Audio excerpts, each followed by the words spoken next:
प्रधानमंत्री नरेंद्र मोदी ने आज उत्तर प्रदेश के बरेली में किसान रैली को संबोधित किया। प्रधानमंत्री ने अपने संबोधन में किसानों को अन्नदाता बताया। प्रधानमंत्री ने कहा कि राज्य सरकारों को कृषि संबंधित विषयों को प्राथमिकता देनी चाहिए। प्रधानमंत्री की इस रैली को उत्तर प्रदेश में 2017 में होने वाले विधानसभा चुनाव का आगाज माना जा रहा है। बरेली में किसान रैली को संबोधित करते हुए केंद्रीय गृह मंत्री राजनाथ सिंह ने कहा कि संकट की घड़ी में केंद्र सरकार हमेशा किसानों के साथ खड़ी रही है। उन्होंने कहा कि सरकार किसानों के कल्याण के लिए हमेशा प्रतिबद्ध है। प्रधानमंत्री नरेंद्र मोदी ने आज रेडियो के जरिए देशवासियों से मन की बात की। मन की बात के 17वें संस्करण में सचिन तेंदुलकर, विश्वनाथन आनंद, मोरारी बापू और CNR राव ने भी अपने विचार साझा किए।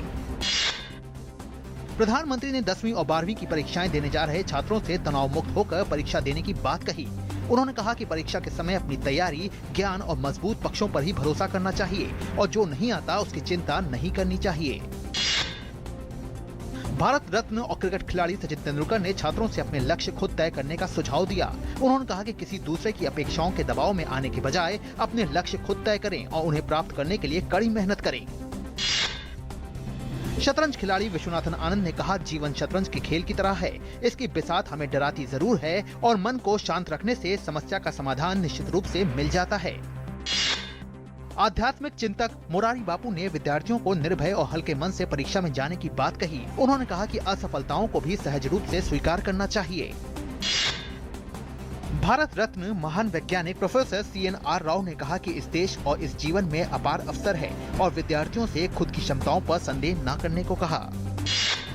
प्रधानमंत्री ने राष्ट्रीय विज्ञान दिवस के मौके पर प्रसिद्ध वैज्ञानिक CV रमन को याद करते हुए युवाओं से वैज्ञानिक सोच विकसित करने और उनसे प्रेरणा लेने की अपील की। इस मौके पर उन्होंने महान गणितज्ञ श्रीनिवास रामानुजम को नमन किया और कहा कि उन्होंने तमाम कष्टों के बावजूद गणित के प्रति लगन को नहीं छोड़ा और गणित के क्षेत्र में बहुमूल्य योगदान दिया।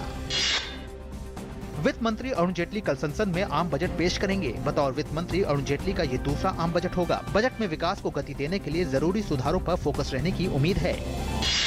अफगानिस्तान में 2 अलग अलग आत्मघाती बम हमलों में कम से कम 25 लोगों की मौत। राजधानी काबुल में रक्षा मंत्रालय की बिल्डिंग के निकट एक आत्मघाती बम हमलावर ने खुद को उड़ा लिया, जिससे कम से कम 12 लोग मारे गए और करीब 13 लोग घायल हुए। इससे पहले पूर्वी कुनार प्रांत में हुए आत्मघाती हमले में विस्फोट में कम से कम 11 लोग मारे गए और 40 से अधिक लोग घायल हो गए। तालिबान ने ली हमलों की जिम्मेदारी।